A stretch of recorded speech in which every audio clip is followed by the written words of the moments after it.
प्यारे बच्चों, good morning.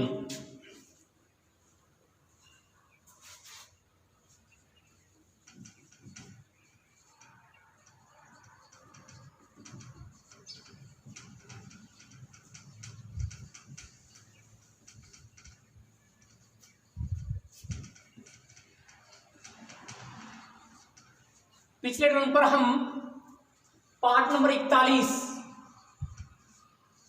प्राणियों का गृहलुकरण, संवर्धन एवं आर्थिक महत्व में कुक्कुट पालन के बारे में अध्ययन किया था। आज इस पाठ में हम मत्स्य पालन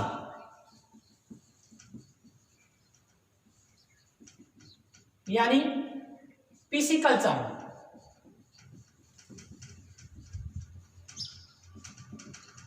या फिर इसी को फिशरीज कहते हैं, इसके बारे में विस्तार से अध्ययन करेंगे।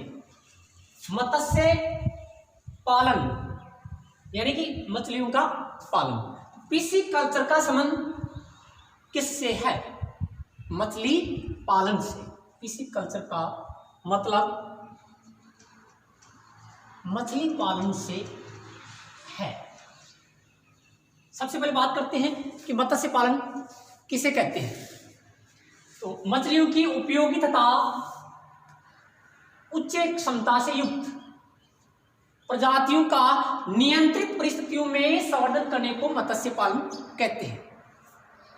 मत्स्य पालन के अंतर्गत हम मछलियों की उपयोगी तथा उच्च क्षमता से युक्त प्रजातियों का नियंत्रित परिस्थितियों में संवर्धन करते हैं। तो पिसिकल्चर का संबंध मछली पालन से है। मत्स्य पालन के अंतर्गत अलवणीय जल की मछलियों तथा लवणीय जल की मछलियों, दोनों प्रकार की मछलियों का ही पालन किया जाता है। दोनों ही प्रकार की जो मछलियां हैं उनको खाने के लिए काम में लिया जाता है। अलवणीय जल, जिसको स्वच्छ जल भी कहा जाता है, तो अलवणीय जल में पाए जाने वाली खाद्य मछलियां कौन कौन सी हैं? लवणीय जल, इसी को स्वच्छ जल कहते हैं, कि खाने योग्य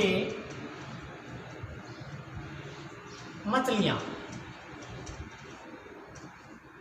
लवणीय जल की खाने योग्य जो मछलियां हैं उनमें जैसे मेरे हाथ में रोहू मछली, जिसे लेबियो भी कहा जाता है, तो ये अलवणीय जल की खाने योग्य मछली है, जिसका नाम रोहू या लेबियो है। रोहू, लेबियो। इसके अलावा कतला, कॉमन कार्प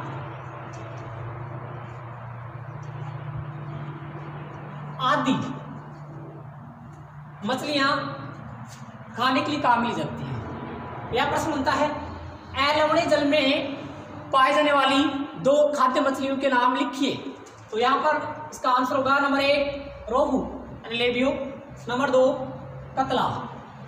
ठीक इसी प्रकार से लवणीय जल की कहानियों की मछलियां कौन कौन सी हैं? लवणीय जल यानी इसको समुद्र जल भी कह सकते हैं। लवणीय जल की खाने योग्य मछलियां, तो लवणीय जल की खाने योग्य जो मछलियां हैं उनमें हिल्सा, सरडाइन, पाम्फ्रेट,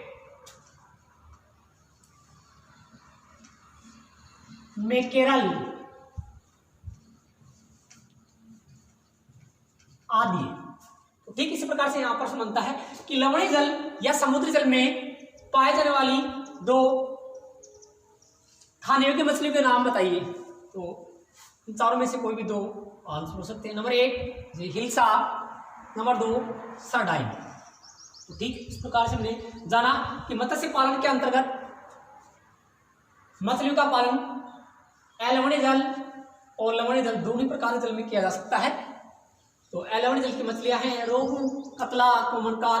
लवणीय जल की मछलियां हैं हिल्सा, सरडाइन, पॉम्फ्रेट, मैकेरल आदि।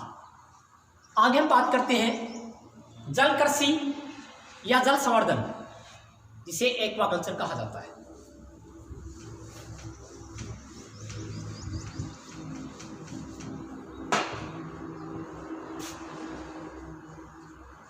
जल संवर्धन या फिर जल कृषि,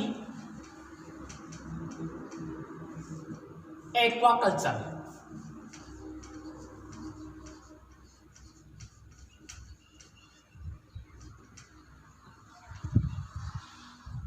मछलियों सहित अन्य जलीय प्राणियों, मछलियों सहित अन्य जलीय प्राणियों जैसे प्रॉन, लॉबस्टर, मोलस्क आदि का पालन एवं संवर्धन को एक्वाकल्चर कहते हैं।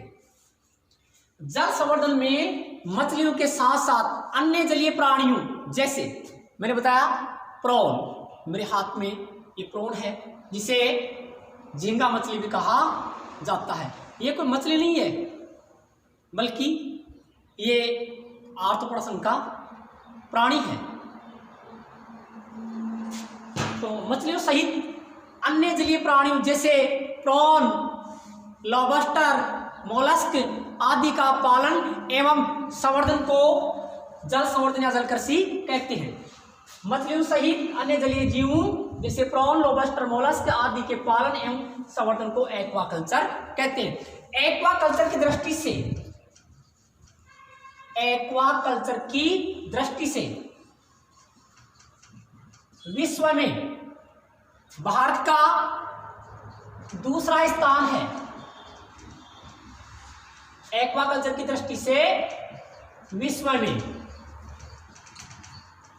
भारत का कौन सा स्थान है? दूसरा स्थान। तो यहां प्रश्न बनता है एक्वाकल्चर की दृष्टि से विश्व में भारत का कौन सा स्थान है? इसका राइट आंसर है दूसरा स्थान। आगे बात करते हैं बीज खेत के बारे में। बीज खेत जिसे हेचरीज कहते हैं अंग्रेजी में, बीज खेत कृत्रिम रूप से मछलियों के अंडों से, कृत्रिम रूप से मछलियों के अंडों से बच्चे प्राप्त करने वाले स्थान को बीज खेत या हेचरीज कहते हैं। बीज खेत से क्या तात्पर्य है? कृत्रिम रूप से मछलियों के अंडों से बच्चे प्राप्त करने वाले स्थान को बीज खेत कहते हैं। राजस्थान में अगर हम बात करें सरकारी हेचरीज की, तो राजस्थान में 28 सरकारी हेचरीज है। यानी कि राजस्थान में 28 सरकारी बीज खेत हैं। आगे शब्द है फ्राई। फ्राई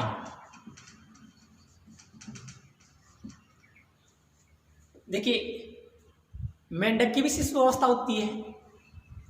मेंढक की जो शिशु अवस्था है उसे हम टेडपोल कहते हैं। तो ठीक इसी प्रकार से मछलियों की जो शिशु अवस्था है उसे फ्राई कहते हैं। फ्राई क्या है?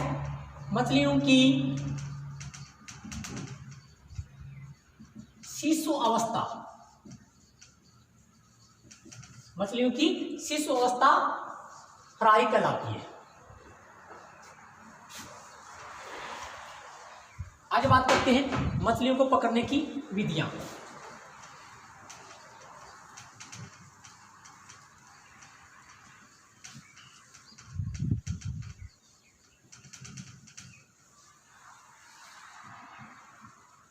भारत के अलग अलग भागों में मछलियों को पकड़ने की अलग अलग विधियां हैं। मछली पकड़ने का कार्य प्राचीन काल से ही चलता आ रहा है, लेकिन वर्तमान में मछलियों को जो पकड़ने की विधियां हैं उनमें जटिल फंदू,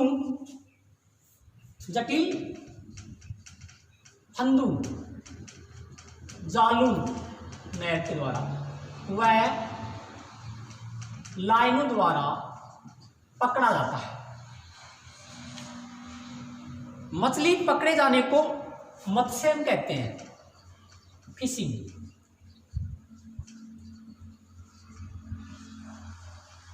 मछलियां पकड़े जाने को मत्स्यन यानी फिशिंग कहते हैं।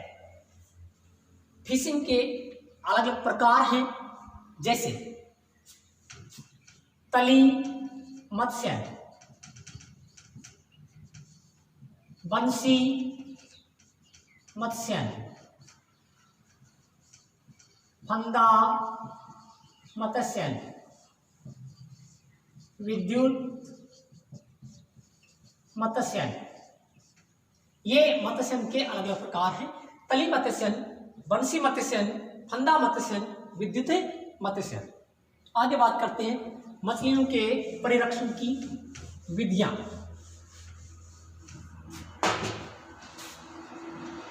मछलियों के परिरक्षण की विधियां। मछलियां शीघ्र ही खराब नहीं हो, इसके लिए अलग अलग विधियों को काम में लिया जाता है, जिनमें नंबर 1 है डिब्बाबंदी,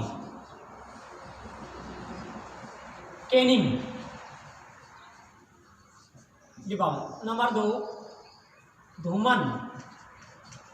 नंबर 3 नम उपचार। नंबर 4 है प्रशीतन। नंबर 5 है धूप में सुखाना। नंबर 6 है लवणन। नंबर 7 है सूर्य उपचार। तो मछलियों के परीक्षण की अलग अलग विधियां हैं, जिनमें डिब्बाबंदी, कैनिंग, धूमन, नम उपचार, प्रशीतन, धूप में सुखाना, लवणन, सूर्य उपचार आदि। आगे बात करते हैं हम नीली क्रांति के बारे में।